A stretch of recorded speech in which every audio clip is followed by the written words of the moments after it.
In the fluorescent-lit corridors of fashion's towering citadels, beauty had always been a gate guarded by shadows, pale, narrow, and cold. The runways of Milan, the studios of Manhattan, and the glossy pages of Parisian magazines all echoed the same silent creed. To be beautiful, one must first be white, or at least appear carved from its standards. Before we deep dive into this interesting story, subscribe to our channel and tell us where are you watching from. Share in the comments below. For decades, the industry's mirror only reflected one image: sharp cheekbones, sleek hair that flowed like silk, porcelain skin untouched by sun. Diversity was a word whispered in marketing meetings, not embraced in casting calls. Black features, full lips, wide noses, coiled curls, and braided crowns were too often treated as artistic risks or radical statements rather than natural expressions of identity. Braids, in particular, carried the heaviest burden. They were dismissed as too urban, too ethnic, too political.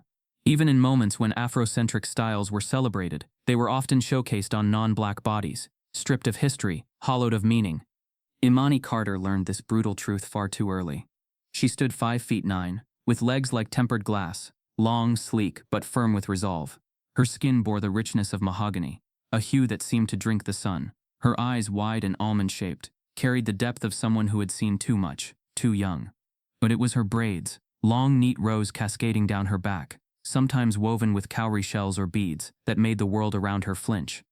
Growing up in Atlanta's West End, Imani had always been told she was beautiful, not by billboards or beauty campaigns, but by her grandmother, Miss Laverne, who braided her hair on Sunday evenings while humming Nina Simone. "You got royalty in your roots," she'd say, fingers nimble, parting scalp with care. "Every braid's a story, baby, and ain't nobody got your story but you." But outside her home, the world told a different tale. At 14, Imani auditioned for her first local modeling gig, a charity fashion show at a community center. She walked the makeshift runway with poise beyond her years, head held high, chin tucked like she'd practiced in the mirror. But backstage, a scout murmured to another, "She's got the walk, but that hair? Too urban, not commercial." That word clung to her like smoke. Too urban. It showed up again at 16, when a boutique rejected her portfolio. "We're looking for a more polished aesthetic," the owner had said, barely concealing her disdain. At 17, a modeling agency told her to consider straightening her hair just to see how versatile you can be. Imani refused. Each rejection stung sharper than the last, not because she doubted her beauty, but because she realized the world did. She was not being told she wasn't beautiful. She was being told her beauty was inconvenient. It didn't sell shampoo. It didn't blend on billboards. It didn't whisper elegance in the language of whiteness. Still, she pushed forward. She built a modest following online, modeling thrifted outfits in Atlanta's graffiti-laced backstreets, posing with sun-drenched confidence against red brick murals. She became known as the girl with the royal braids. Black girls in her neighborhood started copying her styles. Local stylists offered collaborations. But when she sent her lookbook to major agencies in New York and LA, the silence returned. One email finally responded, "We're not currently looking for this aesthetic, but best of luck." That line unraveled her one evening like an unbraiding gone wrong. She sat on the edge of her bed, knees drawn to her chest, braids pooled around her like a storm. She didn't cry, not right away. She just stared at her reflection in the cracked mirror above her dresser. For the first time, she saw what they saw. Not a radiant girl, but a threat to their order. Not a model, but a disruption. But the thing about broken mirrors, they don't destroy your image, they multiply it. "I'm not cutting my hair," she whispered aloud. "I'd rather break every damn runway than break myself." Days turned into weeks. Imani returned to her day job at a vegan cafe in Midtown Atlanta. She saved every dollar, researching casting calls, watching YouTube tutorials on posing, lighting, walking. She even modeled for free at local colleges just to build her portfolio. The grind was unforgiving, especially when the rejection felt personal. Until one gray morning, everything changed. She opened her Gmail and saw a subject line that stopped her breath. "You're invited. New York Runway Elite Audition." At first, she thought it was spam, a scam maybe. But the logo was official. The details were sharp. She'd been selected as a regional wildcard, one of only 3 girls in the South invited to audition for Runway Elite, an exclusive New York competition show known for launching supermodels into global stardom. Her hands trembled. There was no explanation, no context. Just a time, a date, and a location in Manhattan. Travel not included. Imani stared at the email, blinking. She checked the sender twice, then again. Had someone noticed her Instagram? Did someone finally see what no one else dared to, or was it a fluke? She didn't care. Her heart raced like thunder in her chest. Something inside her stirred, not just hope, but rage masquerading as ambition. She had never been given a chance, never once been welcomed into the room, and now the door was cracked open, even if just for a moment. She stood, paced her room, then dialed her best friend Kamara. "They invited me," she whispered. "They really invited me."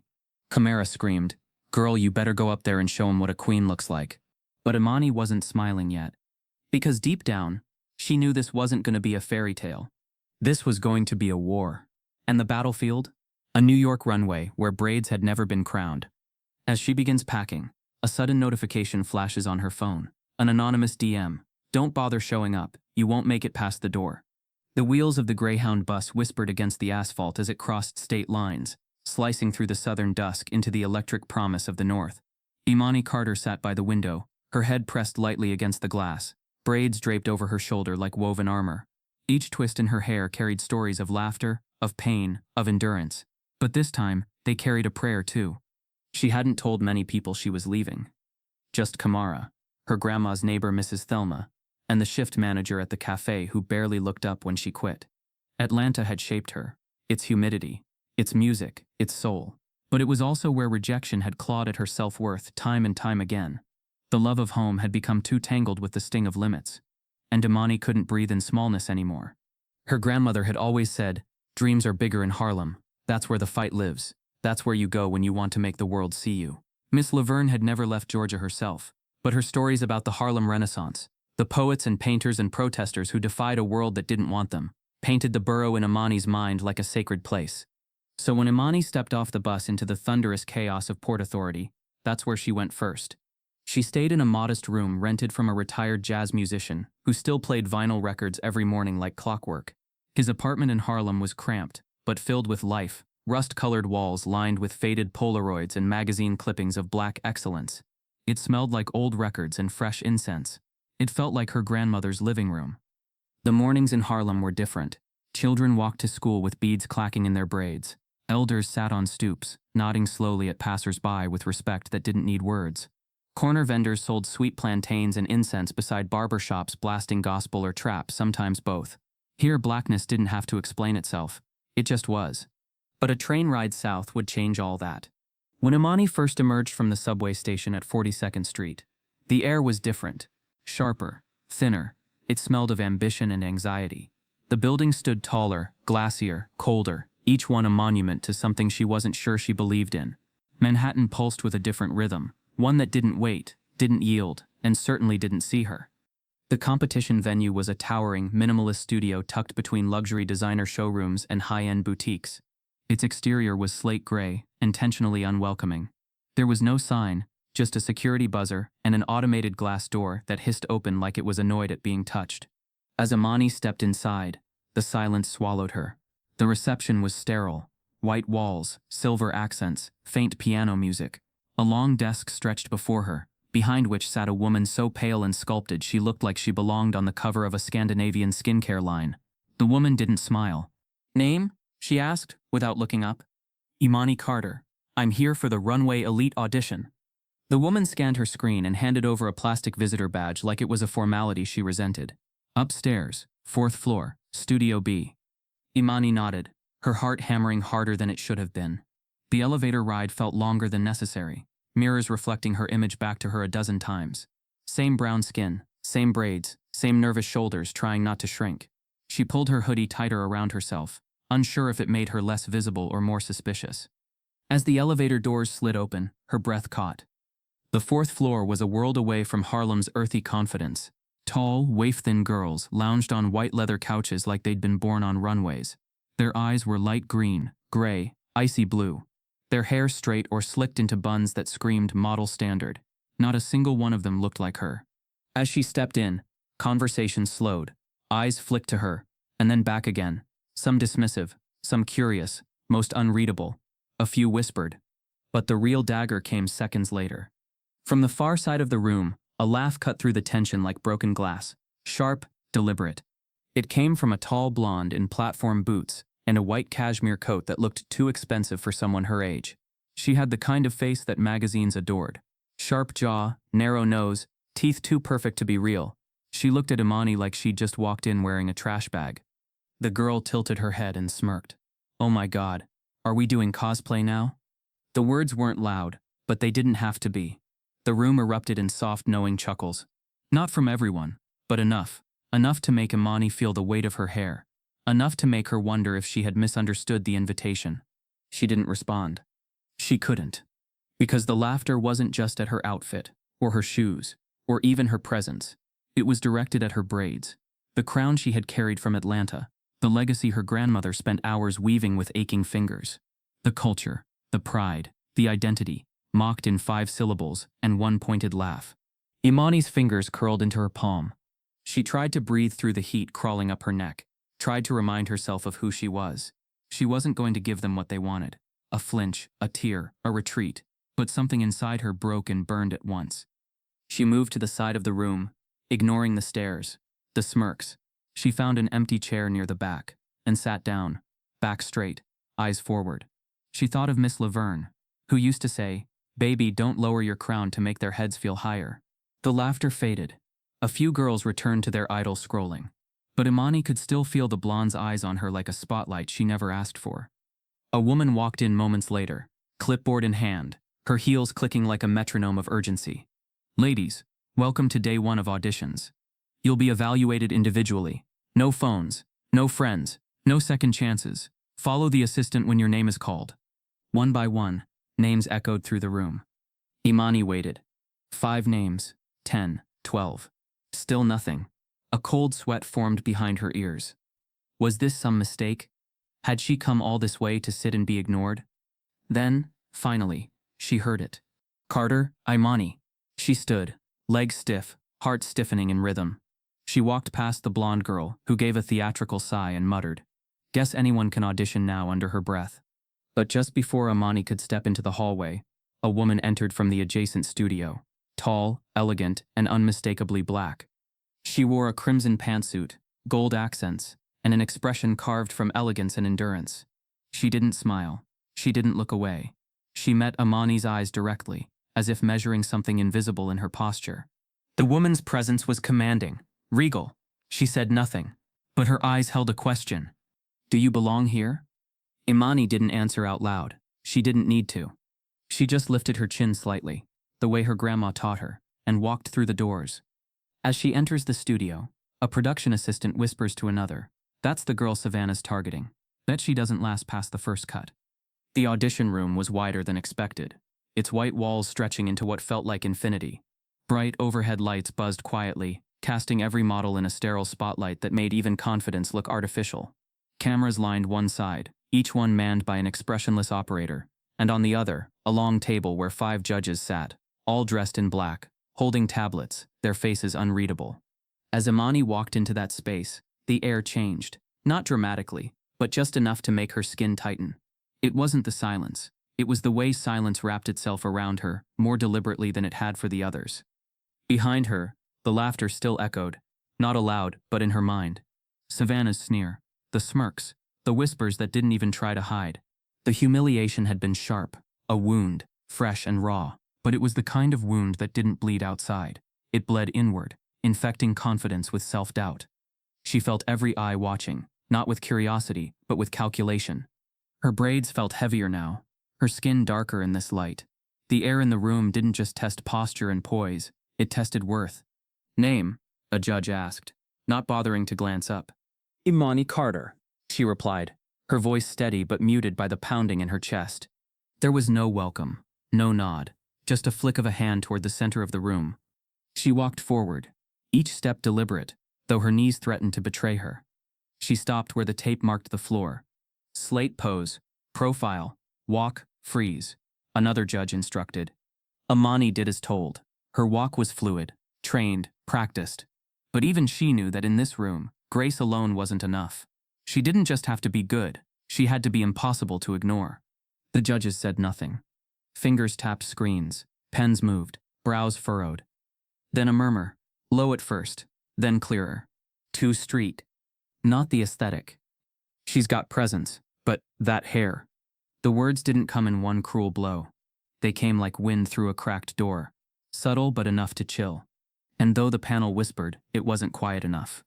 Imani heard it all. Her back stiffened, but she didn't falter. She held her final pose, eyes fixed ahead, jaw clenched just enough to hold back the quake rising inside her. Does she have runway training? Her face is too strong. We need softness. The hair makes it hard to see her bone structure. Each comment felt like it was scraping her skin raw. Not because of what was said, but because of what was meant. Her hair wasn't just an inconvenience. It was a threat to their template. A paper-thin voice added, "Might be too urban. Clients may not go for it." She blinked slowly. That word again. Urban. The word they used when they wanted to say black but not admit to their own bias. The last voice in the room spoke softly, but her words halted the current. "She's not trying to be anyone else," said the elderly black judge at the end of the table. She had barely spoken before. Her silver coils were tucked neatly beneath a wide-brimmed hat, her eyes sharp as steel. "That counts." The others glanced at her but said nothing. There was a long pause. "Thank you, Imani," the first judge said. "You'll be notified." She nodded once, then turned to leave, and that was when she caught it. Savannah standing by the entrance now, having finished her own audition early, watching her, smirking. The moment Imani stepped outside, Savannah leaned toward another model and whispered, "Did you see that? Who walks in with braids and thinks she's high fashion?" The other girl chuckled. She looked like she was ready for a block party. Imani pretended not to hear, but pretending didn't protect the soul. By the time she got back to the waiting room, the whispers had metastasized. A few girls scrolled through her public Instagram, swiping through images of her in thrifted jackets and neon lipstick. Savannah took the opportunity to amplify her campaign. "She's trying too hard to be edgy," she murmured. "It's not real modeling. It's like street cosplay." Another girl nodded. "She looks unprofessional, like she's forcing it." And there it was, the word that was always one step behind black women. Unprofessional. The sword used to cut them down when their beauty didn't follow the rules. Imani didn't defend herself. There was no point. The damage was already floating in the room like perfume sprayed too heavy. But deep inside, something was stirring. Because every time someone doubted her, every time someone laughed, something broke and something built. A hard shell. A new layer of defiance. She went back to her seat, head high, not out of pride but survival. Her phone buzzed in her pocket, but she didn't check it. Her eyes stayed locked on the closed studio door. An hour passed. 2. Girls left with hopeful faces or crushed shoulders. Then a clipboard assistant walked out, holding a list. She cleared her throat. "The following models are moving on to the next round. Savannah Blake." Savannah beamed. Predictable. Jenna Gray. Lucia Mendez. Reena Kapoor. Imani exhaled softly. She wasn't expecting it anymore. She was already preparing her exit strategy. She'd take the train back to Harlem. Tell Kamara it was rigged. Start over. And Imani Carter. The room froze. Even Imani didn't move at first. Savannah turned slowly, her smile faltering. "Wait. What?" Imani stood, heart hammering, but face blank. The models near her exchanged silent looks, confusion, disbelief, thinly veiled contempt. She walked past them like smoke, untouchable, unbothered on the outside. But inside, her breath was trapped between relief and rage. The assistant didn't meet her eyes, just handed her a small folder. "Congratulations, your next session is tomorrow morning. Be on time." Imani took it, fingers trembling, and turned toward the elevator. As the doors closed behind her, she allowed herself one small breath. But just as they slid shut, Savannah's voice carried through the gap. "Let's see how long the charity case lasts." The next morning, the studio buzzed with quiet chaos. Models rushed in and out of dressing rooms like bees in a hive, their footsteps echoing off the marble floors. Steam from curling irons rose like mist above the heads of white stylists moving with clinical precision, brushing, pinning, sculpting. But beneath the professional rhythm, a darker current stirred, subtle, insidious. Imani walked in with her folder clutched tightly to her chest, her braids freshly redone, pulled into a regal bun wrapped in gold-threaded bands. She wore a deep navy jumpsuit she'd thrifted years ago and tailored herself. Her look wasn't just intentional, it was armor. She had learned in Harlem and Atlanta both, in spaces that don't want you. Showing up as yourself is the first rebellion. She stepped into the assigned prep room and was met with immediate friction. A row of white girls lined the vanity mirrors. They stopped mid-liner, mid-laugh, mid-pout. Their gazes met hers, not with surprise, but with something cooler. Indifference, tightly veiled disdain. The kind that didn't scream, just stared long enough to remind you of your difference. "Good morning," Imani said softly. No one responded. She made her way to a spot at the far end of the room, the one nearest the utility closet, where the lighting was least forgiving. She didn't mind. She was used to corners. She knew what it meant to not be centered. Within minutes, her name was called for hair prep. She stepped into the chair beside a lean, tatted stylist with platinum hair and dark-rimmed glasses. His name tag read CH. "Hi," Imani offered, polite. "I'm Imani. My card says you're doing hair?" He glanced at her through the mirror, eyes pausing on her braids. Then came the shrug. "I don't really do that kind of hair," he muttered, reaching for a brush and setting it down again, like he was waiting for it to disappear. "That kind?" She echoed, trying not to choke on her own restraint. "Yeah, like braids. Extensions, whatever that is. It's just not in my skill set. Takes too long. And I've got 3 girls to do before lunch." She didn't move. Didn't blink. Only nodded once. "It's not extensions." "Cool," he replied, already turning to grab his phone. "Guess you're good then, huh?" It was dismissive, but not loud enough to be called out. Not direct enough to sound aggressive. Passive racism, weaponized through inconvenience. Imani stood up, slow and steady, braids swaying with quiet rebellion. She walked back to her seat, feeling the heat of glances and whispers. A girl on her left mumbled, "Why not just bring your own stylist next time?"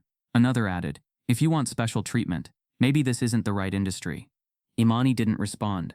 She unpacked her own small brush and oils from her tote and worked in silence, hands trembling only slightly. In the mirror, she saw herself clearly. Not the outsider, not the mistake, but the truth. Her grandmother's voice echoed like an anchor. "Your hair is your crown, baby. And some folks hate seeing royalty." She finished her look alone. A sleek center-parted bun with her golden thread still intact. Clean, polished, powerful. But the backstage battles didn't end there. During wardrobe prep, her assigned outfit was mysteriously missing. A rack tag still bore her name, but the piece, a tailored cream suit, had vanished. A flustered assistant blamed inventory confusion. No apology, no urgency, just a hand-me-down from the extras rack. A boxy gray dress 2 sizes too large. She slipped it on without complaint. In the makeup section, her foundation tone was temporarily out of stock. The makeup artist offered a shade that made her look ghostly. "Just blend a little," he said. "It'll look fine under lights." It didn't. But Imani blended anyway, and fixed it herself in the mirror when no one was watching. By noon, she had survived 2 rehearsals, a lunch break where no one sat near her, and a forced smile from a photographer who positioned her in the back row of a group photo, only to crop her out entirely when the shot was posted online. This wasn't a battlefield of blood and bruises. It was bruises of the spirit. A war of whispers, exclusions, small humiliations. But Imani endured. Not out of stubbornness, out of inheritance, because survival was in her DNA, because Miss Laverne had raised her to see every slight not as an end but as a sharpening. By 2:00 p.m., the air shifted. Whispers rippled as a tall, sharply dressed man entered the room, flanked by 2 assistants. His coat was tailored to perfection, his glasses mirrored. He walked with the ease of someone whose name turned heads, because it did. Renzo Calderon. Legendary, provocative, known for redefining American fashion with Afrocentric inspiration, and just as known for not repeating his muses. He surveyed the room like a sculptor choosing marble. Models straightened their spines, smoothed their hair, sucked in their cheeks. Savannah adjusted her blouse and tilted toward him with a well-practiced smile. But Renzo walked past them, right to Imani. He looked her up and down, eyes focused not on her outfit or makeup but her stance, her eyes, her silence. Then, to everyone's shock, he spoke. "You." Imani blinked. "Yes? I need a new face for my fall shoot," he said, "and I'm tired of noise." "You're not noise." There was silence. One stylist dropped a comb. "Me?" Imani asked again, uncertain. "Yes, you," he confirmed, almost annoyed that she'd question it. "You available this week?" Imani nodded, speechless. He turned to his assistant. "Book her, send the paperwork. I'll deal with the rest." Then he left, just as quickly as he had entered. A rush of air followed in his wake. Eyes pierced her from every corner of the room. Disbelief, jealousy, confusion. Savannah's voice came a second later, low and sour. "You've got to be kidding me." But no one laughed. Not this time. As Imani sat down, stunned, her phone vibrated. A private message. "Careful. People don't like when the wrong girl gets chosen. The photo studio looked like something out of a dream. Vast white walls, gold lighting rigs suspended from industrial beams, and fabric sheets in rich saturated colors flowing from the ceiling like draped waterfalls. Everything smelled like expensive perfume and freshly steamed silk. Imani stood at the edge of the set, blinking against the brightness. For the first time since stepping foot in the fashion world's harsh arenas, she wasn't shrinking into corners.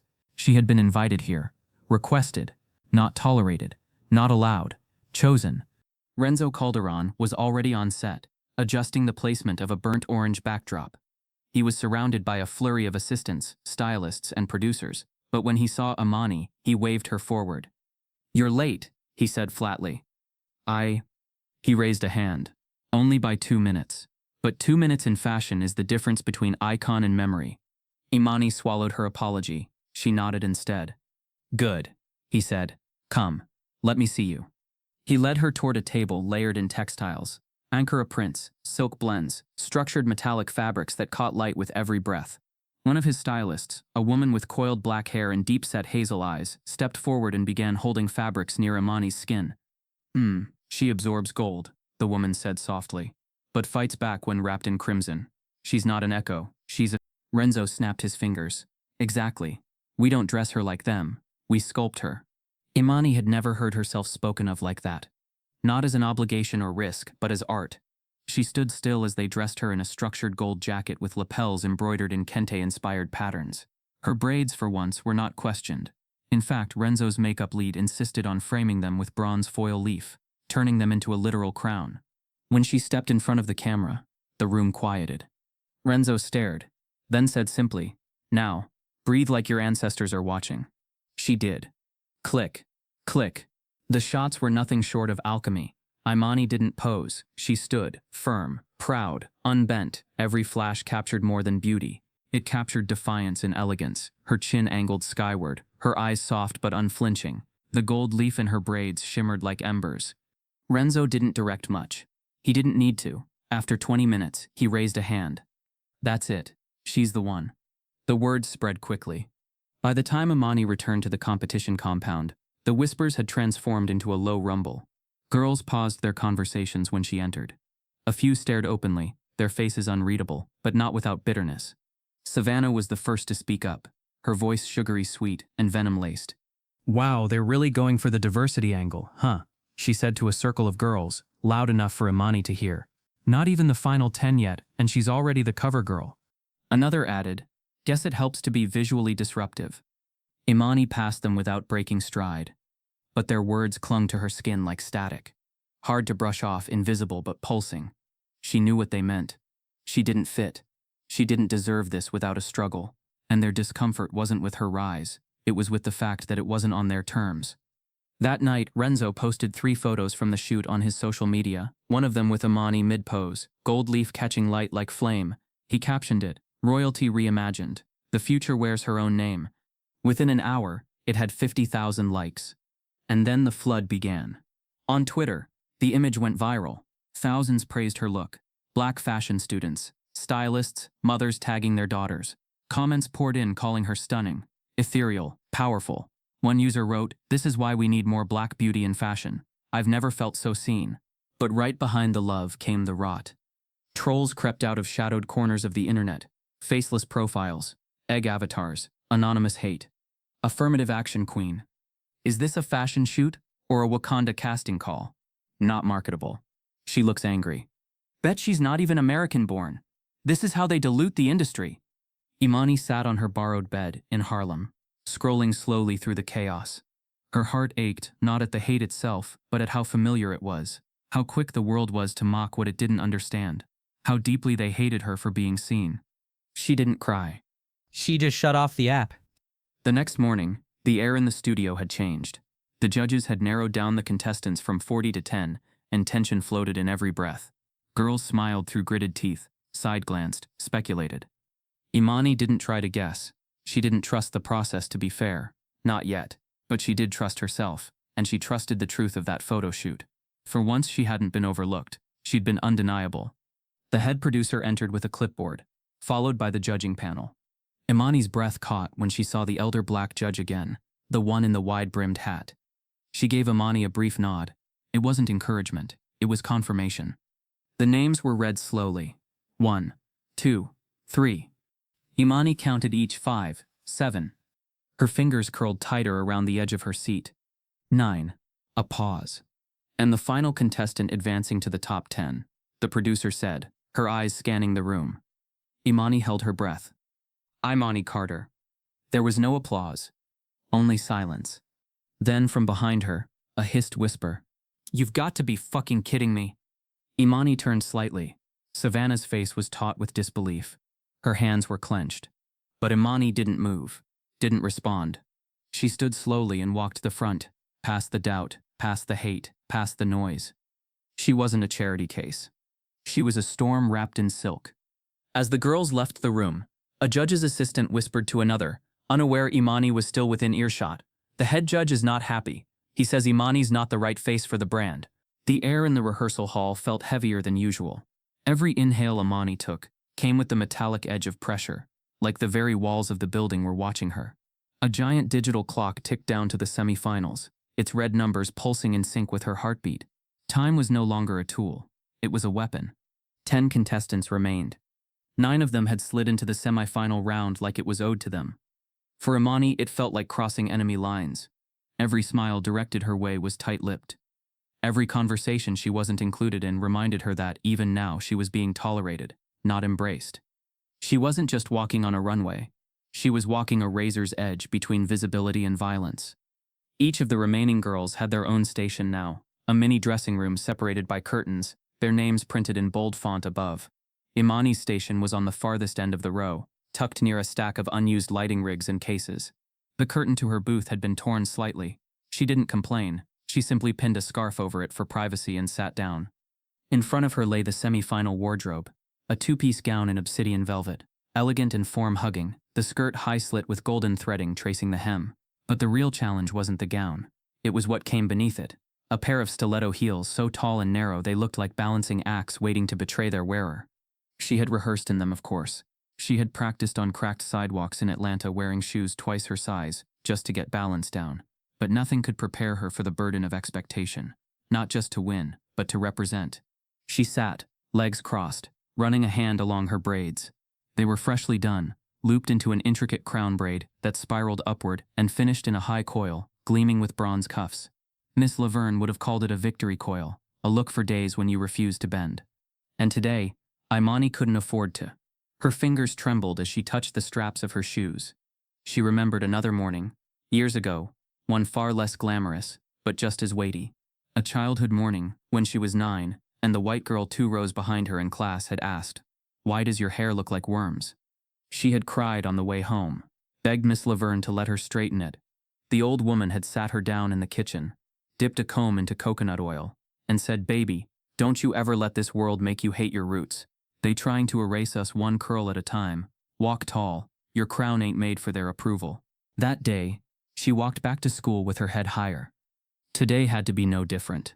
Outside her booth, the final rehearsals were underway.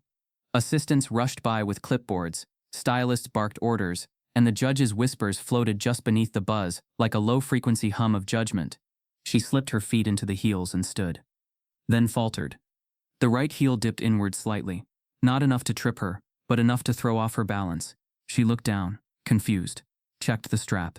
It felt off. She pulled the shoe off, flipped it over and froze. The back sole had been sliced. Not completely, just enough to compromise it. The cut was deliberate, subtle, and wicked. The kind of sabotage that wouldn't be caught by the judges, only by gravity. Her breath caught. A trap had been set, and in her bones, she knew who had set it. She didn't scream, didn't alert anyone. She simply stared at the damaged heel as realization settled over her like frost. Someone wanted her to fall, to fail in the most public, humiliating way possible. From the edge of her curtain, she saw a flash of platinum blonde Savannah, glancing over, smirking, then turning away with manufactured innocence. Her assistant stood nearby, not watching the runway, but watching Imani's booth. Imani's first instinct was rage, hot, blinding, but her second was clarity. Falling wasn't the worst thing that could happen to her. Letting them take her dignity was. She slipped off both shoes. Her bare feet touched the cool concrete, grounding her like roots digging into earth. She rolled her shoulders back, breathed deep, and tightened the wrap around her gown. When her name was called for the semi-final walk, she stepped out barefoot. Gasps fluttered through the crowd, confused murmurs. The panel of judges leaned forward. Savannah's eyes widened, then narrowed, her lips pressed into a silent curse. But Imani didn't break pace. She stepped onto the runway with the grace of royalty and the silence of resistance. Her walk wasn't forced, it flowed. There was no click of heels, no artificial rhythm. Just the soft tap of bare skin on polished wood, as if she was walking on the bones of her ancestors, claiming space that had always belonged to her. Each step told a story. I won't shrink, I won't fall, I won't be your footnote. By the time she reached the end of the runway, the room had gone still. No laughter, no mockery, just an unsettling awe, the kind that follows unexpected power. She turned slowly, her back straight, the crown braid gleaming beneath the lights like an unsheathed weapon. Then walked back with the calm of someone who knew they had already won something no one could take. As she exited the runway, the assistant holding the clipboard fumbled with her headset. She walked barefoot, she whispered, astonished. Should we dock points? Another muttered behind her. But the older black judge, the one who hadn't spoken much all week, simply said no. She walked with truth. Leave it be. In the wings, Savannah paced angrily. Her plan had backfired. Worse, it had elevated Imani. For the first time, she wasn't just a competitor, she was a threat. Imani stepped off stage, heart pounding, but expression calm. A small assistant approached, hands shaking slightly, offering water. That was legendary, the girl whispered. Like I've never seen anyone do that. Imani accepted the bottle, nodded softly, but said nothing. She didn't need to speak. The runway had spoken for her. But the battle wasn't over. As she returned to her booth, an envelope had been slid beneath her dressing room mirror. No name, no markings. Inside was a single Polaroid, a blurry photo of her standing on the runway mid-walk, barefoot and radiant, and scribbled in ink, "Watch your back. Queens don't get second chances." Imani turned the envelope over and saw the initials SB stamped faintly in red at the corner. The judge's chamber was quiet, not with peace, but with the kind of tension that made every breath sound louder than it should. The overhead lights were dimmed now, casting the long oak table in a golden hue, while rows of photos lined its center. Each finalist's face stared up from a glossy print, perfectly framed, perfectly curated, except for one. Imani's shot was different. She wasn't posed or turned, just so. Her photo had been captured mid-walk, barefoot, eyes forward, her braids catching the light like strands of history woven into defiance. She wasn't smiling. She wasn't begging. She was. The panel of 5 sat in silence until Alain Morel, the head judge, finally spoke. Well, he said, folding his arms, we have 10 girls. We need 5 for the final. One by one, the judges called out names. Savannah was mentioned quickly, so were 3 others. But when the 5th seat came into question, all eyes lingered on the final photo. The girl in the golden gown who had walked like prophecy, not performance. She has something, said Raina, the casting director. Presence. That's not teachable. She also ignored the dress code, snapped another. Victor, a senior editor for a major European fashion magazine. He tapped the image with 2 fingers. Barefoot? That's theater, not couture. She walked with more elegance than half the girls in 6-inch heels, Raina countered. You said it yourself, presence matters. Victor scoffed. Her presence is loud, distracting. And those braids? Let's not pretend that's couture either. That last word, braids, dropped into the room like an accusation. Miss Deneuve, silent until now, raised her eyes slowly from Imani's image. Her lips parted, then closed again, as if choosing her words like she chose fabric with precision and purpose. She wore braids, she said finally, voice calm, and walked barefoot. Not to shock, but because someone sabotaged her heels. The other judges stiffened. How do you know that? Alain asked. Deneuve tilted her head. 'Cause I noticed. Because I've been that girl. Years ago in Paris, my dress was sliced at the hem minutes before I walked. I had to pin it with safety clips. They said I made a statement that day, but what I made was survival. Victor rolled his eyes. This isn't a pity contest. We're curating the next face of fashion, not hosting a civil rights revival. Deneuve didn't blink. You're not curating the next face, she replied. You're repeating the last 5 decades, over and over. Same skin, same hair, same blank expression of privilege wrapped in couture. Reina nodded quietly, while the youngest judge, Mila, a new influencer with millions of followers, whispered, "Honestly, her photo went viral for a reason. She looks like change." Victor shook his head. "She's not the look our sponsors are after. She's not palatable." "Palatable to who?" Deneuve asked. "You mean to the ones afraid to see something outside their mirror?" The room quieted again. Because that was the wound that fashion never wanted exposed. That beauty was not just shaped by designers or lighting, but by an empire of comfort built on sameness. And sameness often meant whiteness. Alain leaned back in his chair, fingers steepled beneath his chin. "Enough," he said. "We're split. 2 in favor, 2 against. As head judge, I will cast the final vote." Deneuve stared at him, her expression unreadable. "You always said you wanted to disrupt the industry, Alain, that you were done with clones." He tapped his fingers on the table, but said nothing. Reina added, "Imani's not just a model, she's a message, and it's time we listened." Victor laughed, but not kindly. "The only message she's sending is that this competition is being hijacked by politics." Deneuve's eyes narrowed. "No, she's being hijacked by your fear." There was silence again. Alain finally stood and walked toward the photographs. He picked up Savannah's first, her icy smile perfectly in place, then Imani's. He studied them side by side, lips tight, jaw moving ever so slightly. Deneuve watched him carefully. Something behind her eyes shifted. Not quite suspicion, not quite resignation, but something that hinted at recognition. Then Alain turned to the group.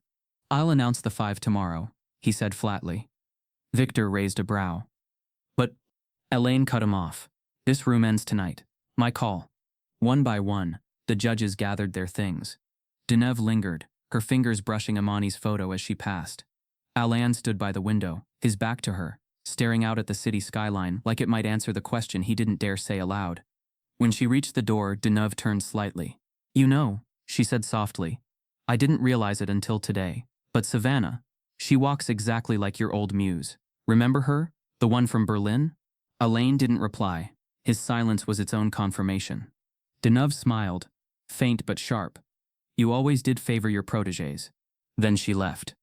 Alone in the room, Alain looked down at Imani's photo once more, and quietly slipped it beneath a folder labeled alternate. The morning sun filtered weakly through the tall windows of the model compound, casting long shadows across the dormitory floor. It was the kind of morning where nothing felt quite real. Too quiet, too still, like the world was holding its breath. Imani sat on the edge of her bed, the competition folder open beside her, her name in bold black letters. Final runway, 2 days away. She should have felt proud, empowered, triumphant even. She had made it to the final 5. But instead her body felt hollow. Her thoughts were tangled like uncombed braids.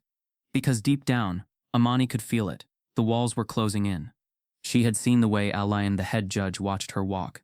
Not with admiration, with calculation, like he was waiting for a flaw, like he was looking for a reason to say no. And she had seen the shift in Savannah too, no longer just smug, but cornered. And people like Savannah didn't crumble when cornered. They clawed. But to understand Savannah's rage, her entitlement, you had to go back. Savannah Blake had never been told she didn't belong. She was born into belonging. Her mother was a pageant queen turned fashion consultant. Her father, a board member of a major fashion conglomerate. Savannah didn't grow up in competition. She grew up in curation, modeling school at 8, private catwalk coaching by 10, her first brand contract at 14, signed after a weekend retreat in the Hamptons, where the designer just happened to be vacationing. Her photos had always been received with praise. She fit the mold, lithe, white, blonde, angular, but approachable. Her look was described with terms like universal, classic, timeless. No one ever questioned her versatility. No one ever asked her to change. And behind every cover she landed, every runway she walked, there was someone smoothing the path, someone whispering her name into powerful ears. One of those voices was Alain Morel. He had discovered her at a showcase in Berlin 3 years ago, and according to industry whispers, promised to guide her into greatness. He was more than a judge. He was a mentor, a gatekeeper. And gatekeepers don't like when uninvited guests barge in. Imani was never invited. She was tolerated, contested, but never chosen. As she sat by the window now, watching frost form along the glass, she wondered, was it worth it? Was it worth walking into spaces where every breath felt borrowed? Was it worth carrying centuries of rejection on her shoulders just to be a token in someone else's diversity campaign? Her thoughts spiraled until her phone vibrated on the nightstand. Mom flashed across the screen. She answered with a soft, "Hey." There was no reply at first, just static, then a shaky inhale. "Baby," her mother whispered, voice cracking. "It's Grandma." Imani's heart dropped into her stomach. "No." "She passed this morning," her mom continued. "Peaceful. In her sleep. I was right there." Imani closed her eyes. The room spun. Miss Laverne. Her fire. Her faith. Her fingers weaving stories into scalp. Gone. "I should come home," Imani said, almost on instinct. "I'll catch a flight." "No," her mother interrupted gently. "You're not leaving that stage." "But she lived long enough to see you walk barefoot with your head high," her mom said through tears. She saw the photo. She said, "My baby finally got the crown I braided into her. Don't you dare leave now." Imani's breath hitched. Grief and pride fought in her throat. After the call ended, she sat there, motionless.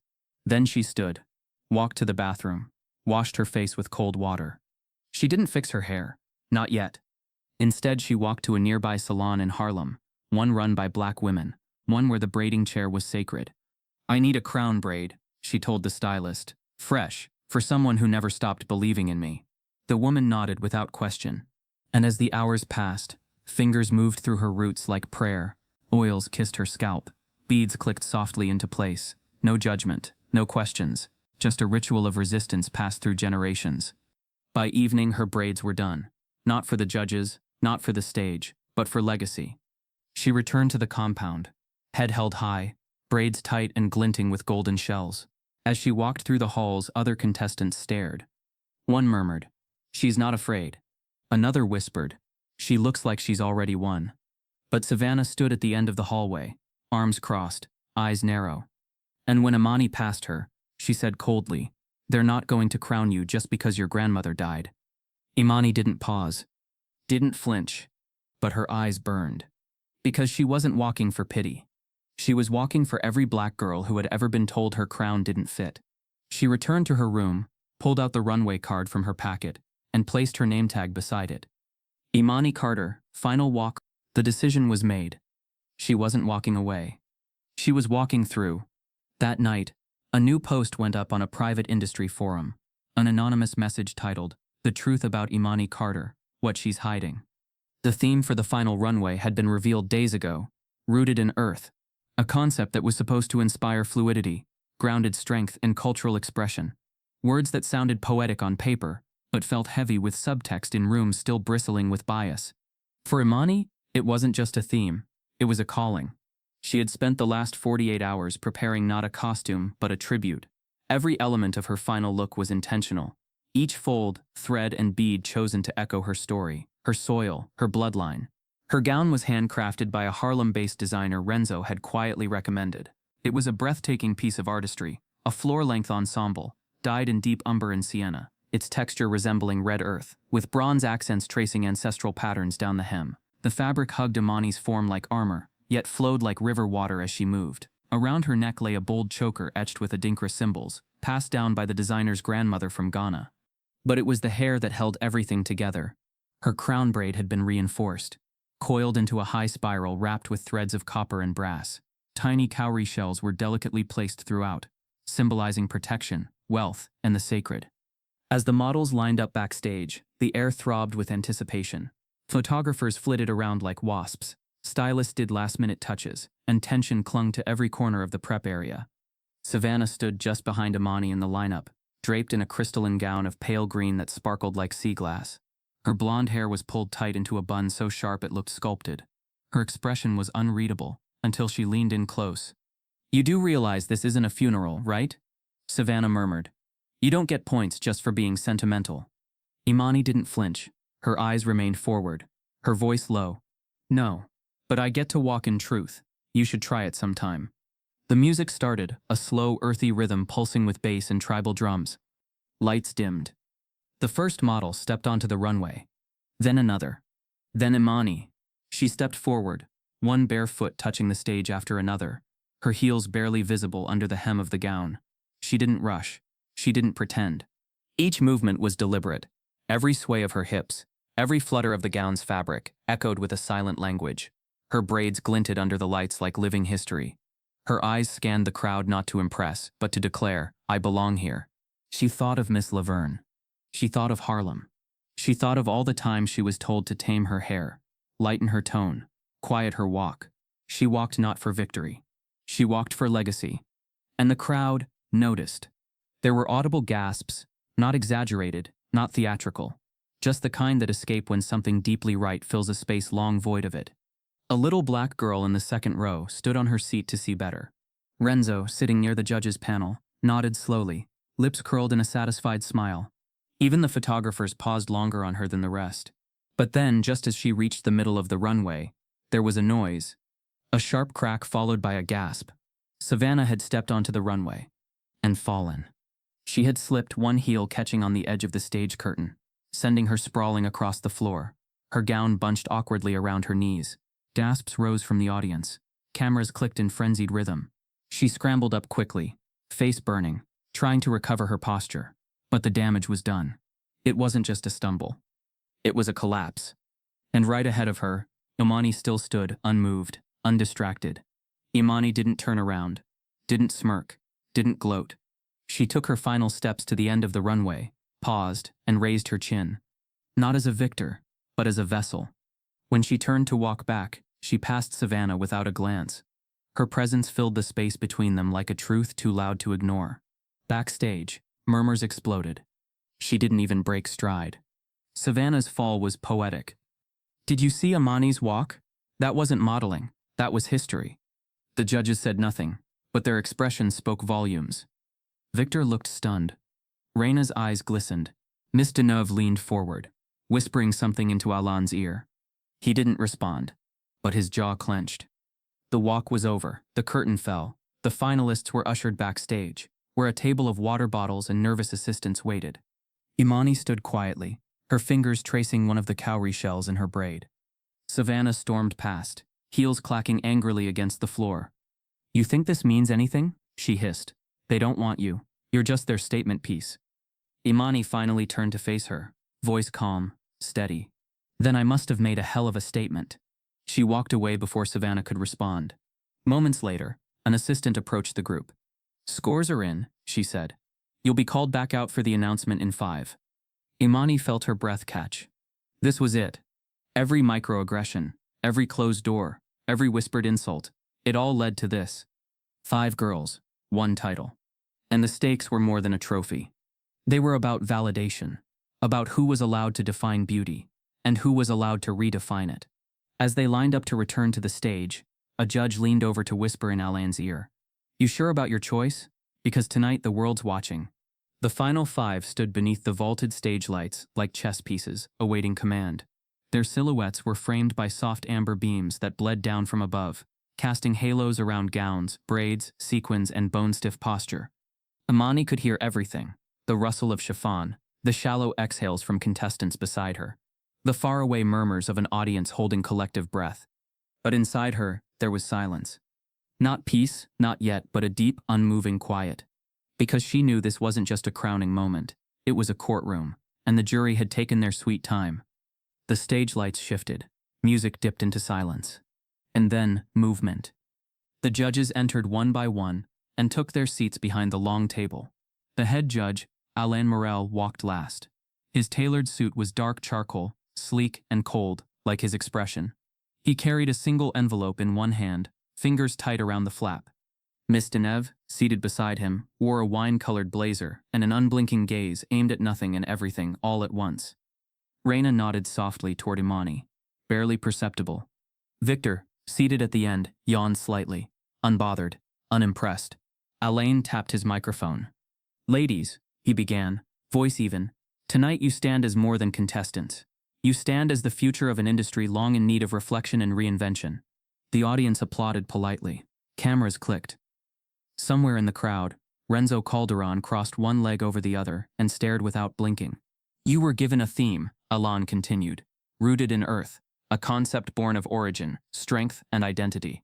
Tonight our decision was not easy. Many of you delivered technique, some of you delivered an impact, but only one delivered both." Imani swallowed, feeling her heart rise to her throat. Savannah, standing just to her left, took a half step forward, shoulders taut like a spring ready to snap. Her eyes, though aimed at the judges, flickered sideways toward Imani. Elaine opened the envelope. But he didn't speak. Not right away. He held the card inside with both hands, reading it with a blank face. Then he glanced up, not at the group, but directly at Imani. A long, quiet stare. No expression, no signal, just wait. Imani's stomach twisted. The seconds stretched unnaturally. Her ears rang. Then Alan finally said it. The winner of this year's Runway Elite, another pause. Whether for drama or discomfort, it wasn't clear, is Imani Carter. The room erupted. Not in chaos, but in shock. Gasps, claps, a collective delay of comprehension before the sound caught up to the news. Imani didn't move. Her knees weakened. Her chest heaved once. Then her name echoed again from the host. Imani Carter. Spotlights turned. Her photo flashed behind her on the massive screen. Regal, barefoot, radiant. The girl with the braids and the velvet gown had made it. Slowly, she stepped forward. Each movement felt surreal, like she was floating through water. She could barely hear the announcer congratulating her, or the music swelling in the background. Miss Deneuve stood and applauded slowly, reverently. Reina smiled, proud, quiet. Victor barely clapped at all. Elaine's face, still blank. The crown was placed in her hands, a sleek metallic band engraved with floral motifs and inlaid stones. It was beautiful, but it wasn't what made her cry. It was the small bouquet handed alongside it. Wrapped in parchment, tied with twine, were golden chrysanthemums, her grandmother's favorite. Tears blurred her vision, but she held her head high. They took photos. Flashes stung her eyes. Cameras zoomed in. Hands reached out. Microphones were shoved toward her, asking how she felt. She gave a simple answer. Like I brought everyone who told me I wasn't enough to the finish line with me. Savannah didn't applaud. She didn't smile. She stood back, lips thin, her eyes glassy with something between fury and disbelief. As the stage cleared, and the crowd stood to exit, the finalists were escorted backstage for interviews and closing footage. Imani walked behind the curtain slowly, still clutching the bouquet. Her legs felt weightless, her chest heavy. A producer congratulated her. Makeup artists swarmed for final touch-ups. And somewhere nearby, a journalist asked a staffer, how did she pull that off? But the real moment, the real story, was happening 30 feet away. Savannah stood in the far corner, pacing like a caged lion. Her assistant whispered something to her, something about optics, about keeping her cool. But Savannah didn't care anymore. The crown had not been hers. The headlines would not bear her name. And she blamed her. She stared toward Imani with a look sharpened by centuries of unspoken entitlement. Then she said it. Not screamed, not muttered. Just loud enough for the wrong person to hear. Don't give that gorilla a platform. The silence afterward was immediate, but not total. Because what Savannah didn't know, what she forgot in her rage, was that a production assistant, still mic'd and still recording for a post-show documentary, had been passing nearby. A camera was still rolling. A boom mic was still live. And the moment she spoke, the assistant froze. Then slowly turned toward her. The next morning, the footage leaked, and within hours, the world would no longer be asking, who won? They'd be demanding, what did she just say? By sunrise, Imani's name had wrapped itself around the globe. The first headlines were straightforward. Imani Carter wins Runway Elite.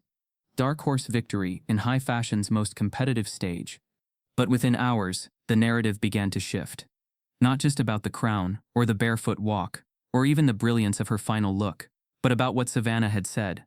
The leaked backstage footage dropped at 8:47 a.m. No logo, no editing, just a raw, grainy video of Savannah turning, her voice clear. Don't give that gorilla a platform. And then the internet did what the internet does. First came the fury. Black Twitter exploded. Tweets stacked by the second. This is exactly why Imani's win matters. We fight so hard just to breathe, and this is what they call us. She walked barefoot on your runway, and left ashes in her path. Keep choking. Imani's old Instagram photos resurfaced, now celebrated like relics. Her braids, her walk, her refusal to straighten, to shrink, to disappear. Clips of her barefoot finale were posted beside ancestral images of African queens and Harlem matriarchs. A viral TikTok stitched her final walk with Nina Simone's voice in the background. To be young, gifted, and black? But it wasn't all celebration. The trolls came too. Racist forums posted side-by-sides of Imani and Savannah, captioned, This is what fashion has become? Diversity hire wins again. Next, they'll put a pit bull in pearls and call it progress. Screenshots of hate filled the corners of the internet she'd never wanted to know. Some called her a fraud. Others accused the judges of reverse racism. One anonymous Reddit thread debated whether braids should be allowed in high fashion. The victory, while real, was a battlefield. And Imani was at the center. She sat alone in her dressing room, the crown still resting beside her on the vanity. Her phone buzzed endlessly. Interviews, sponsorships, mentions, agents, journalists. She hadn't answered a single one. Her face was bare now. The lashes are gone. The gloss wiped clean. Only the braid crown remained. Tears streamed silently down her cheeks. But not from joy. Not from the weight of the crown. From the weight of survival. She hadn't just won a title. She had endured one. For months she had held her tongue through microaggressions, sabotage, and humiliation. Smiled when ignored, clapped when mocked. And now the world that once rejected her wanted to plaster her face across their feeds as if she'd always belonged. Her hands trembled. There was no audience in this room. No applause. Just the truth of what it cost to be seen. To be finally seen. A soft knock at the door broke the silence. An intern poked her head in. "There's a gift for you," she whispered, carefully stepping inside with a tablet in hand. It came through direct to the production inbox. "We thought you might want to see it." Imani wiped her cheeks quickly and nodded. The intern pressed play. The video opened to a girl, no older than 7, standing in her bedroom with a wide grin. She had deep brown skin, bright eyes, and her hair was freshly braided in a crown style, small shells woven into the strands. "Hi, Miss Imani," the little girl said, bouncing in place. "I watched you on the TV with Mommy, and guess what?" She held up a tiny handmade sign. "I want braids just like yours. I told my teacher today that I don't want to wear my hair straight for picture day. I want my braids," and she said okay. The girl giggled. "Thank you for making girls like me feel pretty." Imani pressed a hand to her mouth, the sob catching before she could stop it. In that moment, all of it crystallized. This was bigger than fashion. It always had been. The real prize wasn't the crown. It was the seed she had planted. The intern quietly left the room, letting the door fall shut behind her. Imani sat there for another few minutes, rocking gently, letting the tears come without shame. And then her phone rang again. Blocked number. She debated letting it go to voicemail again, but something told her to answer. "Hello?" she said softly, voice rough. A man's voice, smooth but urgent, replied, "Is this Miss Carter?" "Yes. This is Damien Wolfe from Wolfe & Parker Models, London. We've been watching the competition. We saw the walk, and we saw the video." Imani straightened slowly.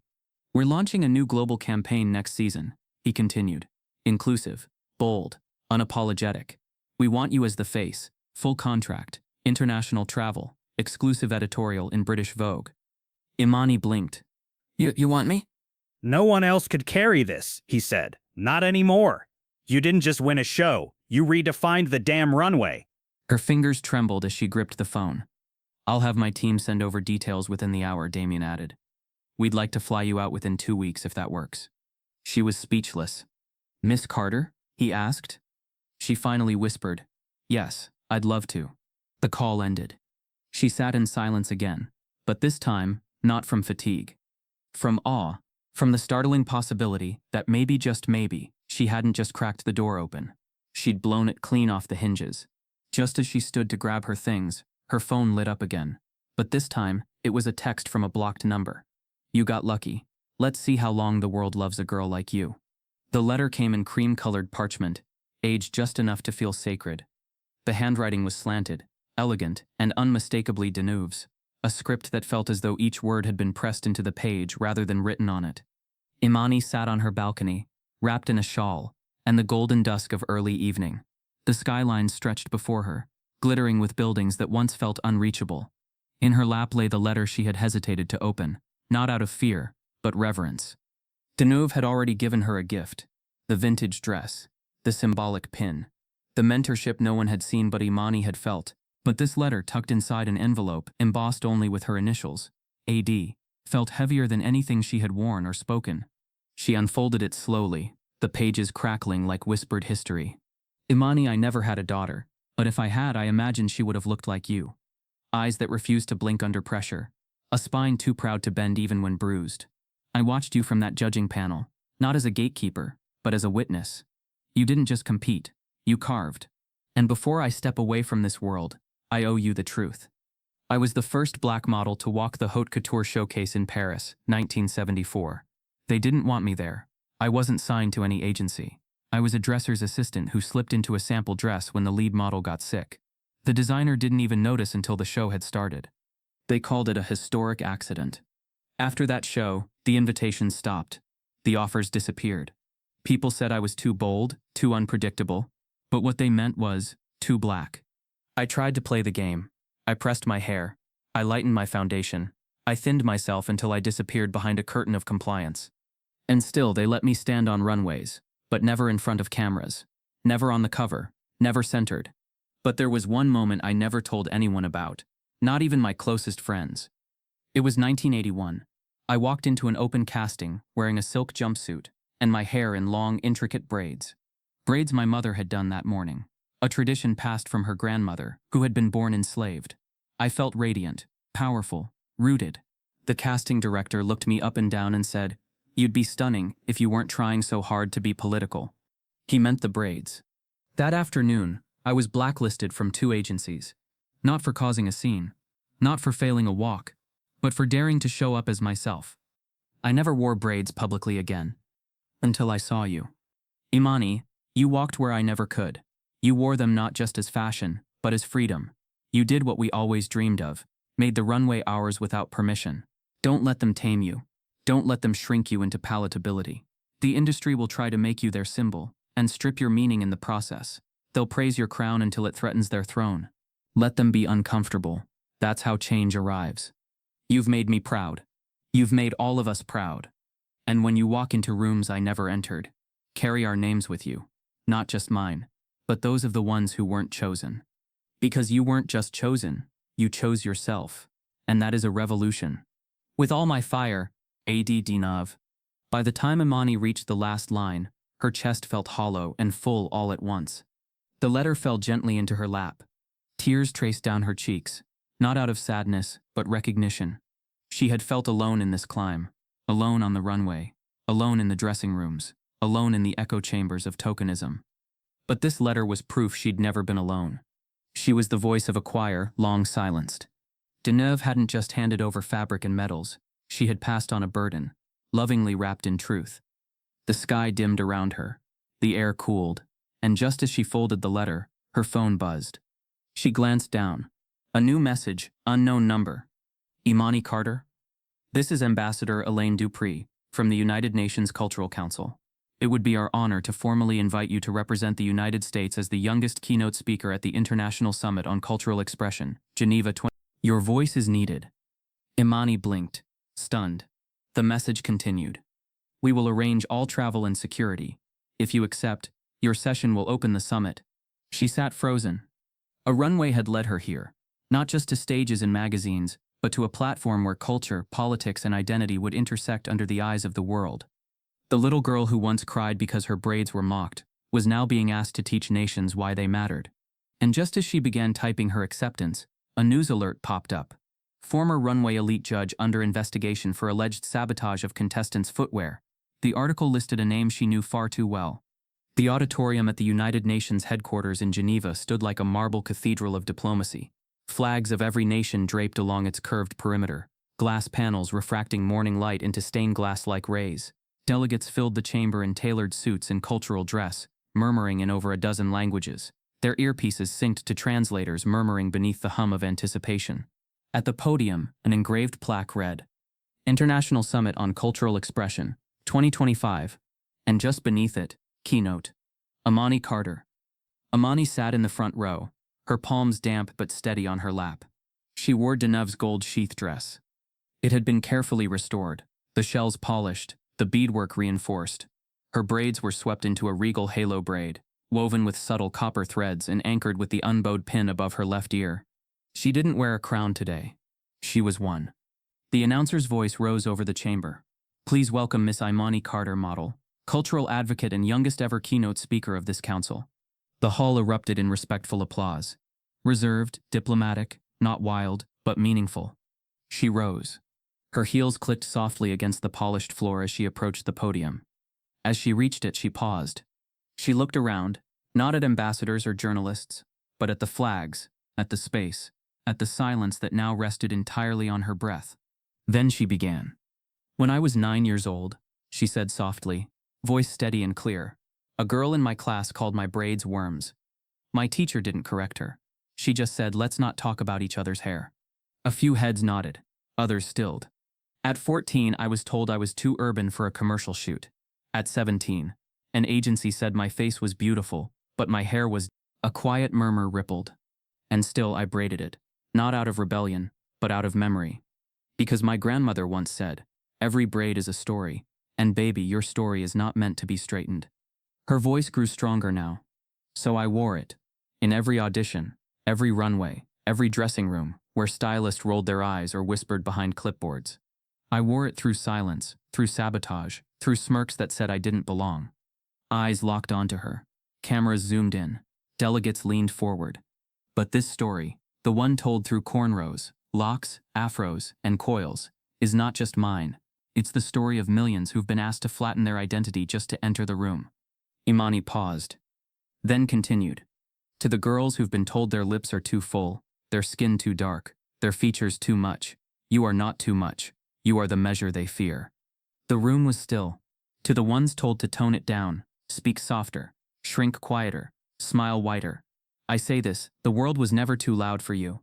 It was too quiet without you. Her voice broke, not from weakness, but from weight. I was told that beauty was what fit in the frame, but I learned that sometimes you have to break the frame to show them what beauty has been all along. Delegates exchanged glances. A woman from Kenya wiped her eyes. Imani rested her hands lightly on the podium. And so I stand here today, not as a model, but as a mirror, not to show what the industry is, but what it can become. When we tell the full truth, when we honor every root. She looked around, slowly. I am one voice, but behind me are centuries of silence, and ahead of me is you. The world is watching, so I ask you, what will you show them? There was a beat. Then it began. A single delegate rose, then another, then row after row stood, hands clapping, some solemn, some teary-eyed, others smiling with awe. The applause was not thunderous, it was earned. A standing ovation, not out of courtesy, but conviction. Some delegates reached out to shake her hand, a few hugged her, translations poured through headsets across continents. Within minutes the clip began trending online, posted by journalists in real time, retweeted by celebrities, reposted with captions like, "She didn't just speak, she reclaimed the mic for every silent story, a moment that belongs in textbooks." The hashtag braided legacy surged on every platform. Later that night, as Imani sat in her hotel room, still in her gown, the shells clinking softly against her back as she exhaled, her phone buzzed again. This time, it wasn't a threat. It wasn't a congratulation. It was an opportunity. Her manager's voice came through, breathless. "Imani, you need to sit down." "I am," she replied. He exhaled. "They picked you." "Who?" There was a pause. Then, "Maison Valene. They want you to be their new global ambassador." Imani's heart nearly stopped. Maison Valene. One of the most prestigious, historically exclusive fashion houses in the world, infamous for its absence of diversity, revered for its artistic control, and never before known to name a black woman as its face. They want you for the entire upcoming campaign, not just a feature, not just a cover. The brand, the identity, it's never happened before. Imani stared out the window. Below, the Geneva skyline glowed, old and new, rigid and beautiful, like everything she'd fought through. And now, the house that had once refused women like her was preparing to rewrite its own legacy, using her image. But she knew this wasn't just about a contract. It was about what came next. As she prepared her response, another email landed in her inbox, this one from an elite New York fashion academy. "Imani, we want to create a scholarship in your name, for black girls in fashion. Will you help us build it?" The auditorium in Atlanta's West End had never hosted a fashion show before. Not the kind that attracted global attention. But tonight, the worn hardwood floor had been polished to a gleam, the bleachers replaced by gold-trimmed folding chairs, and the community center's ceiling strung with soft lights that flickered like stars. Banners read, "Rooted, a tribute runway to Imani Carter." Presented by Maison Valene and the Imani Carter Foundation. There was no Parisian stage, no towering skyscrapers, Just brick walls covered in murals of black icons, the scent of sweet shea butter and barbecue drifting in from the open windows. And in every seat sat someone who remembered when Imani was just the girl with the long braids who walked like she had something to prove. But tonight she wasn't proving anything. She was celebrating. Imani stood behind the curtains, wearing a custom gown stitched by local seamstresses, a deep violet silk shaped in the silhouette of a traditional Nigerian wrapper, accented with a golden sash across her shoulder embroidered with the names of 15 women, her grandmother, Denove, and others who had helped pave her path, known and unknown. Her braids were coiled high, laced with threads of copper, beads of onyx and shell. Each one had been done by a neighborhood salon that once told her, "Girl, you got runway in you." They were right. Beside her stood a line of young black girls, ages 7 to 16, all dressed in variations of Afrocentric styles. They were students from her new scholarship program, the one that bore her name. Some wore twists, others cornrows, but all had chosen to wear braids. "I'm nervous," whispered a small girl named Zahra, her eyes wide as she clutched the edge of her tunic. Imani knelt beside her, soft smile on her lips. "So was I. But let me tell you a secret." Zahra leaned in. "When I first applied to model, they laughed, told me braids didn't belong on runways." Zahra's eyes widened. "But they do." Imani nodded. "They always did. They just didn't know it yet. Tonight we remind them." The music began, not orchestral or electronic, but a blend of tribal drums and Atlanta soul, a rhythm that carried the scent of soil and survival. Imani stepped onto the runway. The crowd stood. Not because she asked them to, but because they had to. She walked with the ease of someone who had walked through fire and come out gold. Her feet landed on the floor not like steps but like declarations. Her gaze swept across the crowd. Elders who once told her to dream big, kids who now wore her face on their shirts, mothers clutching daughters with tears in their eyes. She paused halfway down, where a mirror had been placed on the floor, symbolic. She looked into it, saw her reflection, and smiled, then kept walking. Behind her the girls followed, each one walking like it mattered. Because it did. The finale ended not with flashbulbs, but with community. Children swarmed her after the show, holding notebooks, hair beads, and scrap fabric for autographs. They didn't just want a signature. They wanted to be seen. "Can you sign this?" "Your braids are magic." I showed you your walk in my class last week. Imani laughed, crouching to sign a pink notebook. A girl no older than 8 whispered, "One day, I want to be like you." "No, baby," Imani whispered back, holding her hand gently. "One day you're gonna be even better." The crowd cleared eventually. The chairs were stacked. The lights dimmed. Imani walked the perimeter of the auditorium, taking it in, step by step. That's when she saw it, the plaque. It had been mounted quietly on a marble pedestal near the entrance of the building. A spotlight glowed above it.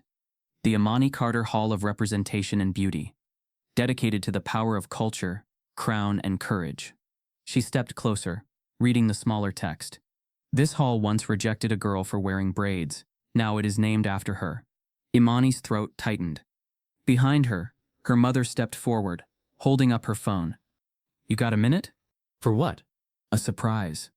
The screen lit up, a video call connecting. Kamara's face filled the screen, beaming. "I told you, from the cafe to the crown, girl." Imani laughed through her tears. "We're proud of you," Kamara said. And Grandma would have said, "That's my baby. Don't forget who braided you first." Imani nodded. "I never did."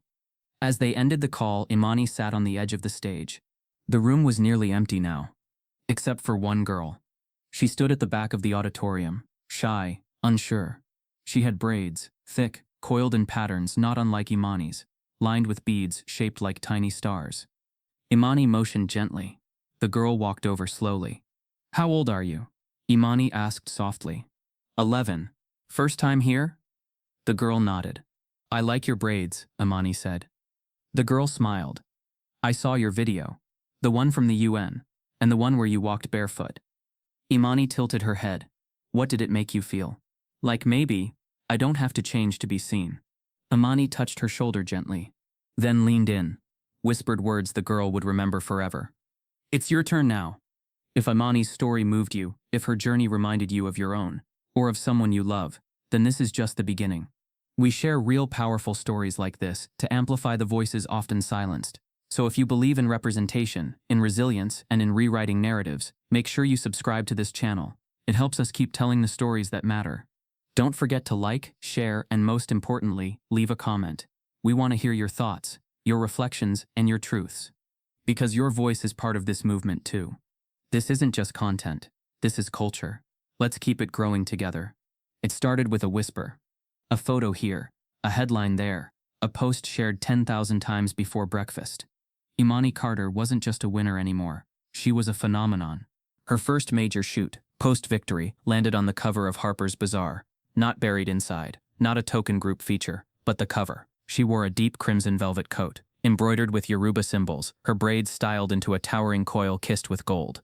The tagline read, "The new face of fashion, Imani Carter and the crown she refused to cut." From there, the ripple became a wave. British Vogue. Essence. GQ's Icon Edition. She became a mainstay on panels about cultural identity and fashion, invited not just to pose but to speak, to lead. Her voice carried with authority, not loud, not angry, just clear, and in its clarity people listened. In a viral interview on The Late Show, she leaned in and said calmly, "The crown we carry on our heads isn't just style, it's resistance. Every braid is proof we endured." The crowd erupted. Fashion weeks came, Paris, Milan, Tokyo, and she didn't just walk, she curated. Designers began requesting braided styles on runways, not as accessories, but as centerpieces. More black models were scouted. More stylists were hired who knew how to work with textured hair. Agencies, once dismissive, scrambled to add authentic representation to their rosters. Imani had become the industry's mirror, forcing it to reckon with the reflection it long denied. But for every stride forward, there were whispers of backlash. Silent boardroom debates about audience readiness, muted critiques about overcorrection, and always, that undercurrent of discomfort. Then came Savannah's apology. 3 weeks after the footage leaked, Savannah posted a black and white video from her pristine Manhattan condo. Hair pulled back, no makeup, soft lighting. The production was minimal, but intentional. "I want to speak from the heart," she began. "My words backstage were unacceptable. They came from a place of jealousy, ignorance, and pressure. I take full responsibility for the harm I caused Imani Carter and anyone who felt diminished by my behavior." She paused, sighed, and added, "This has been a humbling time. I'm committed to doing the work." The internet was divided. Some praised the apology. Others dissected it line by line. "She's not sorry she said it. She's sorry we heard it. Crisis PR, not remorse." She called her a gorilla. "That's not ignorance, that's violence." Imani didn't respond. She didn't post, didn't comment. She continued forward. Not from bitterness, but purpose. Because she understood what Savannah didn't. Redemption isn't earned by words, it's earned by repair. And Imani didn't need Savannah to apologize to shine. Still, the industry watched her, closely. Some waited for her to slip, others hoped she'd break under the pressure. But Imani held her lane, not flawless, but focused. One night, after a speech at a youth event in Brooklyn, where she told a room full of girls, "They'll try to tell you you're too much. I say give them more." She returned to her hotel and found a letter waiting at the front desk. Handwritten. No sender listed. She opened it in her room, the city skyline gleaming behind her. "Imani, I've watched you carry yourself with the grace of those who came before you. You didn't just walk the runway, you walked through fire. And you reminded them that we don't need to be invited to belong. We build the room. I'm retiring next month. I won't be returning to the judging panel. It's time. I've seen what I needed to see. But before I go, I wanted you to have something. Check your lobby. It's waiting there." Imani's breath hitched. She grabbed her coat and bolted downstairs. At the front desk, the concierge handed her a slim garment bag and a small wooden box. She brought it back upstairs, hands trembling. Inside the box was a golden pin, the same one Deneuve had worn on every judging night. A miniature afro comb cast in bronze, with the words "unbowed" etched at the base. Imani held it gently, almost afraid to breathe. Then she opened the garment bag. Inside was a vintage runway dress, a muted gold sheath with hand-stitched beadwork, and a trail of ivory shells down the back. Tucked into the seam was a note. "I wore this in '78. They told me it was too ethnic for Paris. I wore it anyway. It never got published. Maybe now it will." Imani pressed the fabric to her chest. The weight of it wasn't just in the stitching. It was in the legacy past, preserved, and now entrusted. She stood at the window, the city glittering below, the dress in one hand, the pin in the other, and understood something deeper than victory. This was no longer about being the face of anything. She was the future's foundation. And yet the world wasn't done watching. The next morning, her manager burst into her suite holding an envelope, trembling. "It's from the United Nations,"